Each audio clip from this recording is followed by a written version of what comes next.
Hola, mi nombre es Natalia Díaz del Olmo. Hola, mi nombre es Flavio Díaz. Hola, soy Daniel Guerra de Martini. Hola, mi nombre es Ángel Orihuela Bermudo. Hola, yo soy Jackie Oscar González. Hola, me llamo Daniel Viedma. Somos el grupo 2, los Odonto Amigos, y en este video hablaremos sobre la historia clínica.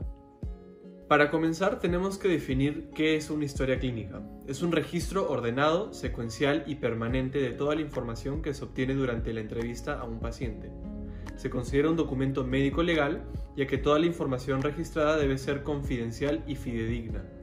El relato del paciente puede ser escrito u oral y toda la información debe ser clara, precisa, legible y cronológica.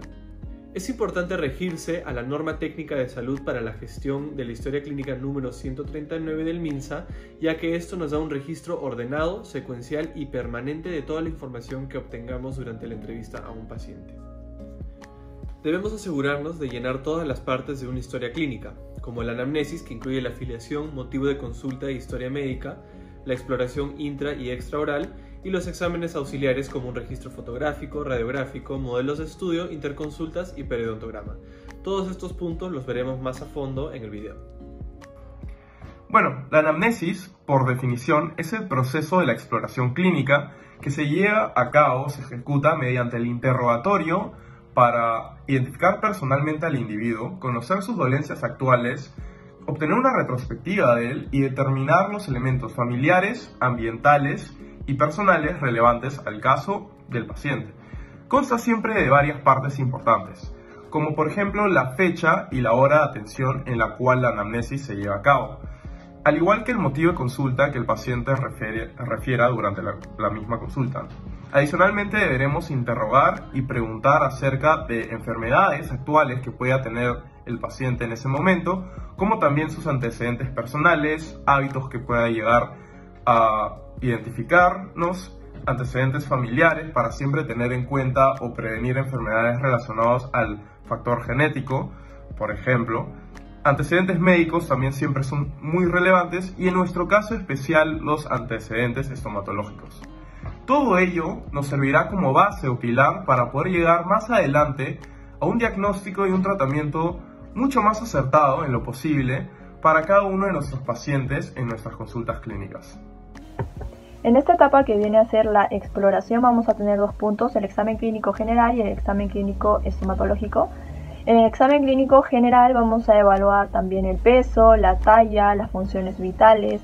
También vamos a poder distinguir el tipo de paciente y la apreciación general del mismo. En el examen clínico estomatológico vamos a evaluar el examen extraoral e intraoral. En el examen extraoral vamos a evaluar el rostro, la cara, el tipo de cráneo, los ganglios linfáticos, la articulación temporomandibular, el análisis facial, los músculos de la masticación, los labios, también el cuello, también evaluamos la fonación. Y bueno, en la parte del examen intraoral vamos a evaluar lo que son los labios en la parte interna, la región vestibular, el paladar duro, el paladar blando. Vamos a evaluar el color, la textura, también los sismos de las fauces, la orofaringe, la lengua y también el piso de boca. Bien, las piezas dentarias. Bueno, en este punto con respecto al odontograma, sabemos que este es un esquema utilizado para poder registrar información y patologías sobre la boca del paciente. Según la ficha de la norma técnica del Ministerio de Salud nos dice que el odontograma forma parte del formato de registro estomatológico y que debe ir incluido en la historia clínica. Este registro debe estar hecho o debe hacerse de manera clara, precisa. Y también podemos observar que hay un odontograma inicial y un odontograma de evolución. Además que tenemos dos ítems, el ítem de especificaciones donde se explica, se determina y se aclaran con individualidad los hallazgos clínicos registrados y también el ítem de observaciones en donde se registran y se describen los hallazgos clínicos y particularidades de las especialidades. Y también tenemos el formato de odontograma, el programa SMILE que utilizamos en la universidad en donde también registramos todos los hallazgos clínicos del paciente. Bueno, para nuestro plan de trabajo para el diagnóstico, primeramente debemos identificar los exámenes auxiliares pertinentes al caso que estamos teniendo, como dije, la relación con el caso clínico, criterio del operador. Dentro de ello, siempre debemos de realizar una correcta historia clínica con un buen anamnesis, el examen clínico detallado y las pruebas complementarias dependiendo a lo que el paciente nos diga. Tenemos diferentes tipos de diagnósticos nosotros cuando realizamos nuestra historia clínica. Vamos a hablar primeramente sobre el estado general del paciente. Esto lo obtenemos de la anamnesis y de la historia clínica.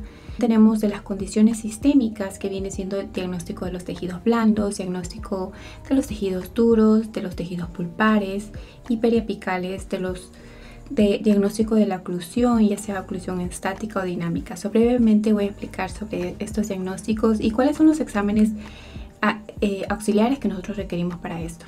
Empezando con el diagnóstico de tejidos blandos, requerimos los exámenes auxiliares como el índice de Bob, el índice de O'Leary, las imágenes intraorales. Para el diagnóstico de la periodontitis requerimos adicional el odontograma, las radiografías y el PES. Para el diagnóstico pulpar requerimos de las pruebas térmicas o eléctricas. Para el diagnóstico de los tejidos duros requerimos de las imágenes intraorales como radiografías. Y por último, al diagnóstico de oclusión requerimos las imágenes intraorales y los modelos de estudio. Bueno, para concluir, tenemos que entender que todos estos exámenes auxiliares que nosotros requerimos en la práctica clínica nos ayuda a poder llegar con certeza a un diagnóstico correcto y preciso para poder realizar el plan de tratamiento. Ahora hablaremos un poco del plan de tratamiento. Una vez que se define el diagnóstico presuntivo al paciente, debemos confirmar tal diagnóstico con pruebas o derivaciones para llegar al diagnóstico definitivo. Estas pruebas se solicitan mediante un plan de tratamiento. Este plan de tratamiento es aquel que involucra ayudas diagnósticas y en el que intervienen uno o varios especialistas para solucionar los problemas de salud del paciente de una forma más integral.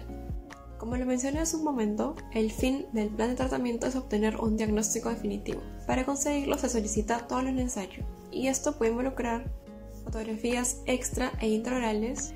En intraorales, las clásicas que se suelen solicitar, como también en oclusión, en estática y en dinámica. Radiografías como la panorámica, las Baldwin, premolares y molares, las periapicales, cefalométricas, la de ATM y muchas más. Exámenes auxiliares como los índices gingivales, que pueden ser O'Leary, Bob, el IOS o el PCR. Interconsultas o interespecialidades. Estas pueden ser ortodoncia, rehabilitación, cirugía bucomaxilofacial, entre otras, como también a endocrinólogos, cardiólogos, etc. Por otro lado, cuando ya se llegó a determinar el diagnóstico definitivo, tenemos el plan de trabajo que va de la mano con los objetivos establecidos para cada diagnóstico. Acá tenemos un ejemplo de un caso clínico reciente. En la columna de la izquierda están los diagnósticos definitivos, luego las ayudas diagnósticas e interconsultas realizadas. Al medio tenemos los objetivos propuestos para cada diagnóstico determinado y finalmente a la mano derecha tenemos la columna de tratamientos para cada diagnóstico. El objetivo de este plan de tratamiento es mantener un orden claro de todos los tratamientos necesarios para posteriormente armar la programación que se le presenta al paciente.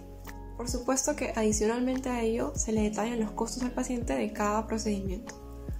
La culminación del tratamiento no dictamina en la alta clínica del paciente, por ello es de suma importancia el seguimiento, curso o evaluación del mismo.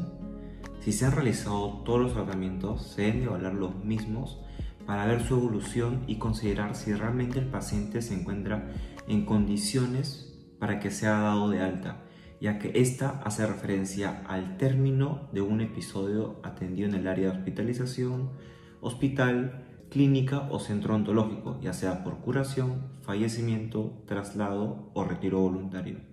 Por ejemplo, en la Universidad UPC, una vez culminados todos los tratamientos adecuados para el paciente, se debe mostrar el cambio y evolución en el cuidado de la higiene oral del paciente, debido a que de nada serviría que el paciente salga sano de la atención si es que éste no se ha llegado a concientizar y valorar sobre la ideal higiene oral.